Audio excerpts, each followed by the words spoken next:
काठमाडौँ महानगरपालिकाले खाद्य सुरक्षा तथा गुणस्तर परीक्षणलाई प्रभावकारी बनाउन माइक्रोबायोलोजी प्रयोगशाला ल्याब सञ्चालनमा ल्याएको छ। काठमाडौँ प्लाजामा स्थापना गरिएको ल्याबको बुधबारबाट सञ्चालनमा ल्याइएको हो। काठमाडौँ महानगरपालिकाकी कार्यवाहक प्रमुख सुनिता डङ्गोलले एक कार्यक्रमका बीच ल्याब सञ्चालनमा ल्याएको जानकारी दिइन्। यसअघि आफ्नै ल्याब नहुँदा परीक्षण प्रतिवेदन आउन ढिलो हुँदा अनुगमन प्रभावकारी हुन सकेन उनको भनाइ छ। डङ्गोलले भनिन्, अनुगमनका क्रममा कतिपय वस्तुको ल्याब टेस्टमा पठाउनु पर्ने हुन्छ, त्यसका लागि हामीलाई ल्याब जरुरी थियो। आफ्नै ल्याब नहुँदा परीक्षण रिपोर्ट आउन लामो समय लाग्थ्यो। अब परीक्षण हामीले यहीँबाट नै गर्न सक्छौँ। काठमाडौँ महानगरपालिकाकी सल्लाहकार तथा खाद्य स्वच्छता विज्ञ जीवना प्रभा लामाले स्थानीय तहको स्तरमा खाद्य प्रयोगशाला स्थापना हुनु ऐतिहासिक कदम भएको बताइन्। यसबाट अन्य स्थानीय तहलाई पनि खाद्य सुरक्षा प्रणाली सुदृढ गर्ने प्रेरणा मिल्ने उनको भनाइ छ। श्रम संस्कृति पार्टीका अध्यक्ष हर्क राईले दृष्टिविहीनलाई तत्काल रोजगारी दिन माग गरेका छन्। बुधबार बसेको मन्त्री परिषद सभा बैठकमा बोल्दै उनले सरकारको ध्यान त्यस दिशातर्फ केन्द्रित गराएका हुन्। सडक पेटिकामा बसेर गुजारा गर्दै आएका दृष्टिविहीनलाई सरकारले हटाउन थालेपछि दृष्टिविहीन नागरिकले रोजगारीको माग गर्दै काठमाडौँमा प्रदर्शन गरेका छन्। अध्यक्ष राईले उनीहरूले गर्न सक्ने काम दिएर उनीहरूको रोजगारी पाउने संवैधानिक हकको सम्बन्ध गर्न सरकारलाई सचेत गराए। राईले भने, सरकारले दृष्टिविहीनलाई रोजगारी मिलाओस्। त्यस अवसरमा अध्यक्ष राईले प्रधानमन्त्री बालेन शाहले सांसदमा दिएको राष्ट्रघाती अभिव्यक्ति सच्याउन सभामुख डोलप्रसाद अर्याललाई दबाब दिए। सम्पत्ति शुद्धिकरण मुद्दाको अनुसन्धानका क्रममा पक्राउ परेका एमाले उपाध्यक्ष तथा पूर्व अर्थमन्त्री विष्णु पौडेललाई हिजो चौथो पटक 5 दिन म्याद थपिएको छ। सम्पत्ति शुद्धिकरण अनुसन्धान विभागबाट अनुसन्धान प्रयोजनार्थ म्याद थपका लागि पेश भएकोमा हिजो विशेष अदालतले 5 दिन म्याद दिएको हो। न्यायाधीश नारायण प्रसाद पौडेल र विदुर कोइरालाको इजलासबाट म्याद थप भएको हो। प्रधानमन्त्री बालेन्द्र शाहले अर्थतन्त्रलाई चलायमान बनाउनका लागि निजी क्षेत्रसँग छलफल गरेका छन्। प्रधानमन्त्री तथा मन्त्री परिषदको कार्यालय सिंहदरबारमा बुधबार प्रधानमन्त्री शाहले निजी क्षेत्रका संस्थाहरू, नेपाल उद्योग वाणिज्य महासङ्घ, Nepal chamber of commerce, Nepal उद्योग परिसङ्घका अध्यक्ष तथा प्रतिनिधिसँग छलफल गरे।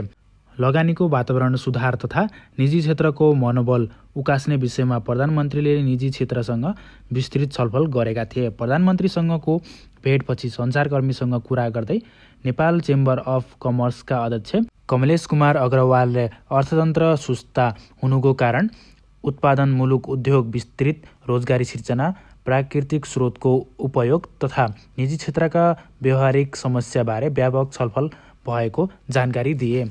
उनका अनुसार प्रधानमन्त्री शाहले निजी क्षेत्रका सुझावलाई सकारात्मक ढङ्गले कार्यवाहन गर्ने विश्वास दिलाए। प्रधानमन्त्री शाहले सरकारको मुख्य उद्देश्य आर्थिक समृद्धि हासिल गर्नु रहेको उल्लेख गर्दै त्यसका लागि निजी क्षेत्रले देखेका समस्या खुलस्त रूपमा सरकार समक्ष राख्न आग्रह गरे। छलफलमा उद्यमी व्यवसायीमाथि हुने पक्राउ र धरपकडको विषय पनि उठाएको अग्रवालले जानकारी दिए। उनका अनुसार उद्योगी व्यवसायीहरूले कुनै आर्थिक कसुरको आरोप लागेको दोषमा परिणित नभएसम्म उद्यमीलाई अग्रिम जमानतको व्यवस्था गर्नुपर्ने माग राखिएको अध्यक्ष अग्रवालले बताए। अमेरिकी राष्ट्रपति डोनाल्ड ट्रम्पले इरानसँग भएको युद्धविराम अब समाप्त भएको घोषणा गर्दै तेहरानसँग थप कुनै सम्झौता गर्न इच्छा नरहेको बताएका छन्। अमेरिकी सेनाले इरानमा रातारात व्यापक आक्रमण गरेपछि र त्यसको जवाफमा इरानले खाडी क्षेत्रमा रहेका अमेरिकी सैन्य आधारलाई लक्षित गरी आक्रमण गरेको दाबी सार्वजनिक भएका बेला ट्रम्पको यो अभिव्यक्ति आएको हो। टर्कीको राजधानी अंकारामा जारी नाटो शिखर सम्मेलनका क्रममा सञ्चारकर्मीसँग कुरा गर्दै ट्रम्पले इरानसँगको युद्धविराम अब आफ्नो दृष्टिमा समाप्त भइसकेको स्पष्ट पारे। उनले इरानी नेतृत्वमाथि कडा टिप्पणी गर्दै तेहरानसँग अब वार्ताको कुनै औचित्य नरहेको धारणा व्यक्त गरे। ट्रम्पले इरानसँग थप सम्झौता गर्न चाहना नरहेको बताउँदै तेहरानले आणविक हतियार प्राप्त गरे त्यसको प्रयोग गर्न पछि नपर्ने आरोप पनि लगाए। उनले आफ्ना विशेष दूत स्टिभ विटकफ र ज्वाइँ जोरेड कुशनर इरानसँग सम्पर्कमा रहे पनि वार्ता पुनः सुरु गर्ने कि नगर्ने निर्णय अब तेहरानकै हातमा रहेको उल्लेख गरे। सरकारले मुख्य सचिवमा गोविन्द बहादुर कार्कीलाई नियुक्ति गरेको छ भने काठमाडौँ उपत्यका विकास प्राधिकरणको विकास आयुक्तमा सुरज साक्यलाई नियुक्ति गरेको छ। मन्त्री परिषदको हिजोको बैठकले उक्त निर्णय गरेको हो। यसैगरी गेटा अस्पताललाई शहीद दशरथ चन्द स्वास्थ्य विज्ञ विश्वविद्यालय शिक्षण अस्पतालका रूपमा सञ्चालन गरिने भएको छ।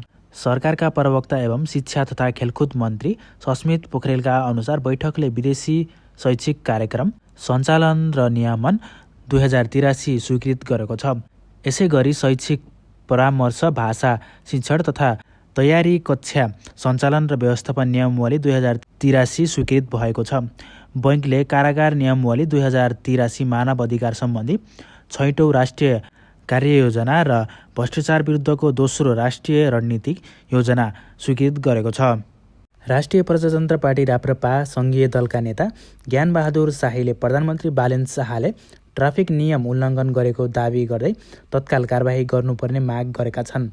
बुधबार सङ्घीय संसद भवन परिसरमा सञ्चारकर्मीहरूले राखेका जिज्ञासाको जवाफ दिने क्रममा उनले प्रधानमन्त्री बालेन र गृहमन्त्री सुदन गुरुङले सिट बेल्ट नलगाई गाडी चलाएर ट्राफिक नियम उल्लङ्घन गर्दा पनि कारबाही नभएको भन्दै असन्तुष्टि व्यक्त गरे। नेता शाहले उक्त ट्राफिक उल्लङ्घनको घटनाबारे पत्रकारहरूले पनि समाचार नबनाएको गुनासो गरे। नेता शाहले सुदूरपश्चिम प्रदेशका मुख्यमन्त्री कमल बहादुर शाहलाई ट्राफिक नियम उल्लङ्घन गर्दा कारबाही गरेको दृष्टान्त पेश गर्दा प्रधानमन्त्री शाह र गृहमन्त्री गुरुङलाई भने कारबाही नगरेर सरकारले विभेद गरेको आरोप लगाए। शाहीले भने सरकारले आफ्नो र पराई भनेर छुट्याउनु भएन। मुख्यमन्त्री कारबाहीमा परे भने गृहमन्त्री किन नपर्ने? प्रधानमन्त्री र गृहमन्त्रीले सिट बेल्ट नलगाए गाडी चलाएको भिडियो सार्वजनिक छ। यो विषयमा नेपालको कुनै मिडियाले लेख्न सक्यो त? प्रधानमन्त्री र गृहमन्त्रीलाई किन कारबाही नगर्ने? नेता शाहीले सरकारले कर्णालीको सडक सुधारमा चासो नदिएको गुनासो पनि गरे।